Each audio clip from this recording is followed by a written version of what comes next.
When our daughter was first diagnosed, it was mind-blowing, something that we weren't expecting. Very stressful time. When your child is first diagnosed, you have a range of emotions that you sometimes actually kind of feel a bit bad about thinking as well, and it's just to actually find out that that's actually normal. For us it feels huge because it's completely not what we expected, but for our son, that's his whole life. He's always been deaf. Our perspective has changed in some ways, but it's all for the better, and it's given our family a really good bond and made us a lot stronger.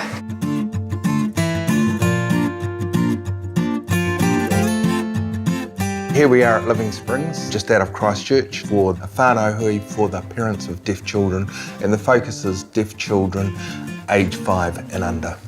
We've brought together 60 families of young children who are deaf from all across the country. It's been a fantastic opportunity for parents to hear from each other, their experiences, to hear from people with expertise in deaf education and learning for deaf children, and to answer questions and share information. From Deaf Aotearoa's perspective and our involvement with the Ministry of Education and the Parents Federation in organising the Hui, our aim has been for parents to feel that they would know where to go. When they have an issue or a question, that they have agencies that they can just call on, and that they see Deaf Aotearoa as a place that they can just walk in off the street, ask a question and know that there's resources and people available that they can access. I think the focus of the weekend has very much been just getting parents together, to be able to get together and to talk about, you know, what they have in common, what the differences are, getting information from each other, and hopefully going away with some amazing relationships that they can continue on between times.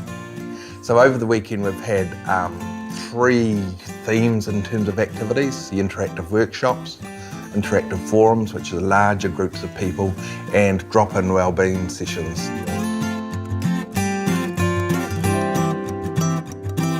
We've had interactive workshops operating around movement, reading together, play.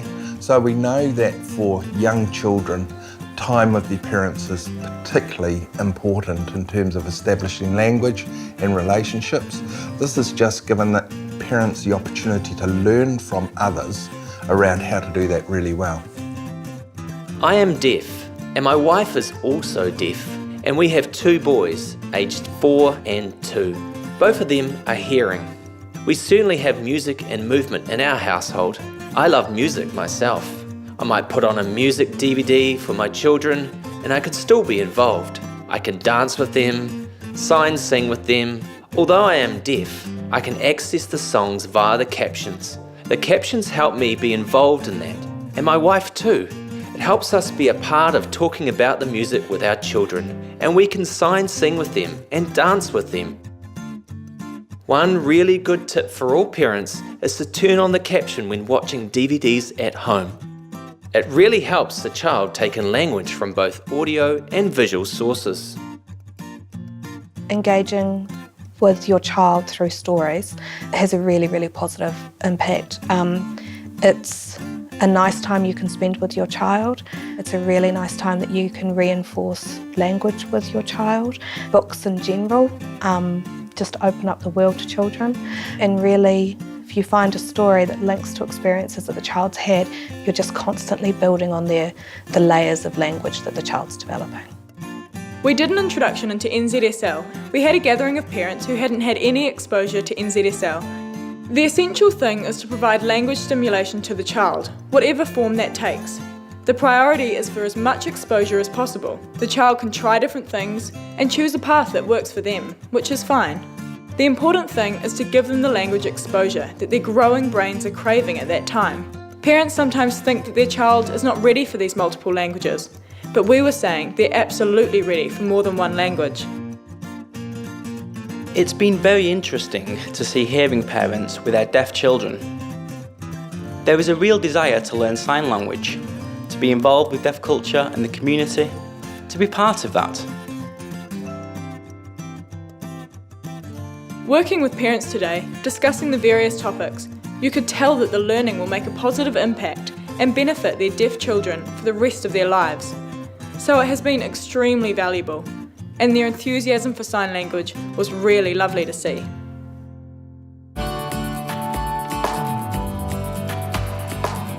So the second theme has been interactive forums. We've had some really key people, experts in their field, who have been able to provide really useful information for parents. For many parents, it just confirms the approach that they take. For some parents, it'll be new ideas and new things to try. So the experiences for siblings of deaf children, I took away that I need to spend more one-on-one time with my hearing daughter and not put so much pressure on her being the protector. She needs to still be a child, and just talk to them, I guess, just openly about how they're feeling, because as parents, I guess sometimes we don't do that. I'm a panel member on the Supporting Positive Behaviours workshop. There's a huge amount of issues that come with deaf kids with behaviour management, and a lot of it is to do with communication levels. When children don't have the communication skills, they get very frustrated, they get quite angry and quite disruptive. And it's not that the child is bad, it's that they are finding things very, very hard. I think the thing we found with James especially was that he needed time without his implants on. He needed time that was just silent, that he could process his own thoughts, because he would get very tired. Aided hearing is really exhausting. So we kind of needed to take his cues on that and say, you know what? He just needs quiet. He needs 10 minutes where he can just sit in his own head and play with his cars and just take a breath. And that helped to improve his behaviour, and they're little tips that you learn. Probably the best session for us was the bilingualism session. For us, we have been bringing up our family to be bilingual. Having a household that's bilingual actually helps us to communicate clear as a family. So we have 2 children that are hearing, one that's deaf, but it's also teaching the other children to actually communicate with their brother, okay, in various ways. Even as a family, we can sit down and we can sign together at certain things, tell stories by signing. There's things that he misses out, so by using sign, he's able to pick those things up. And I think sometimes he's a wee bit frustrated, so because his spoken language isn't perfect, he's actually been able to adapt his language by using sign to express himself. So we've had to learn that as well, and it's helped him to be more accepted too, I think, in that family arrangement. For me personally, it's actually been one of the hardest journeys I've actually been on. It gets to the point for me, learning sign language, after an hour, my brain just goes dead, absolutely dead. Together we're about level 2 in sign language, but what we've done with our child is we've tried to always stay up with about his age group, not thinking, I've got to get to level 20, because that's not the reason for learning sign language. It's actually learning, for me personally, it's for learning to communicate with my son. From this session, we'll take away the fact that you can do it, you can bring both NZSL and spoken English, and they will be mutually beneficial.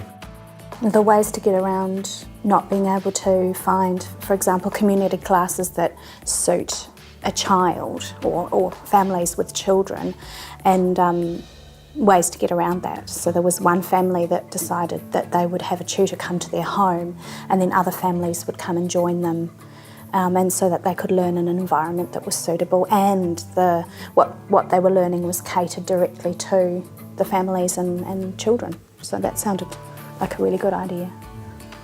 Just to share with you, you can also go back and talk to your advisor on deaf children, and they can arrange the first science class. They come to your place, they come over on the weekends, in the evenings, they come according to what suits you best, and yeah, they come to your home. You can invite your friends, your preschool teachers to your place, and you all can learn together, which is great.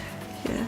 I think my summary for transitioning into school is that the parents are, I've heard it said, they're team leader, and you have to be. You have to be that constant presence. You can't ever step back and think that somebody else will do it, because nobody knows your child like you do. So when you have school visits, make sure that everybody's involved, everybody knows. The school visit's like a sort of taste test for going into school, and that's where your child will make their opinions known on whether they like school, whether they think school's going to be great, or whether this transition's going to be painful and hideous and awful. I hope that it's opened people's minds. Both parents, teachers, I hope they have opened their minds. If you look back to how things have been for young deaf people, they have often had a really difficult time. I think I can see people being more accepting and open-minded, more understanding and wanting to be involved more, and wanting to learn NZSL. So parents getting together, which also means the children can spend time together, is a good thing.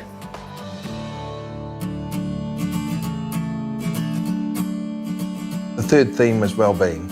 That was the opportunity for parents to drop in, ask some questions that they didn't want to ask in the bigger forums, to say what they're thinking and to get some feedback around that. Big tip for all parents is to just find out information, find out who you can go to, meet other people, and from there, you know, you're going to meet other people and they're going to know things and you're going to find your own wee niche.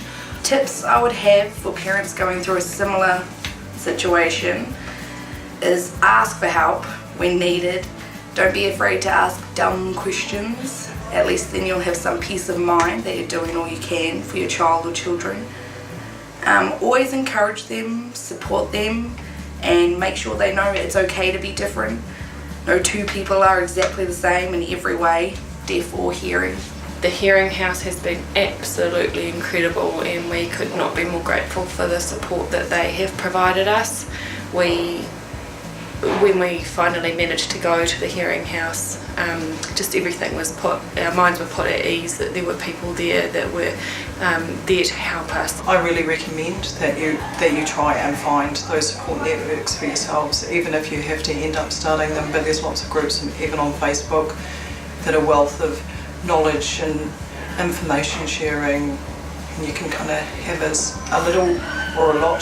Just keep phoning people and nagging people, and as somebody said to me, you know, just be that parent who you don't want to be, but that you're going to have to be, because you're not going to get what your child's not going to get what they need if you don't do that.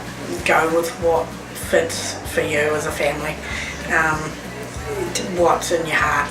You can be told lots of things by lots of people, but do what feels right for you and what feels right for your family. One important understanding from the weekend was that often the first deaf person that a parent of a deaf baby meets is their own deaf baby. They have millions of questions and are uncertain about what to do. What should their dreams be for their baby's future? What can their child do? What can they do to help? And so on. Coming to the Parent Hui was one of the rare opportunities for parents to meet a deaf person and to see what deaf adults can achieve. They can do this, they can do that. This means the parents can be more confident in knowing what their child can do. Their child can grow up healthy and happy. As a parent, you need to teach, to sign, to speak. Get involved with them and stay focused on the big picture, the whole jigsaw puzzle. I hope the parents that attended the workshops take away the knowledge that their child will be okay and can have a happy and successful life. We hope we have been able to show them some deaf role models to demonstrate the potential their child has as well. They are exposed to so few deaf role models in society, and that it's okay to use sign language, irrespective of whether or not your child has an implant. It is still okay to sign with your child. I think we're at a place in New Zealand, just in general society, where the awareness of New Zealand Sign Language as an official language, the awareness of deaf people having a really valid place in the world, means that when these little ones are identified through newborn hearing screening, there's a whole lot more aspirations that can be there for parents, so a huge sort of positive path that can be taken. Our expectation is that deaf children will achieve at the same level as every other child in the system. We hope parents leave here with more knowledge, that they feel more confident about the way ahead, that they feel more confident in the decisions and the options that they've got for their deaf child. The Hui, I thought, was an excellent idea. It's been a really great resource for us, and we've learnt a lot. We really value having the opportunity to talk to other parents and hear what they've been through.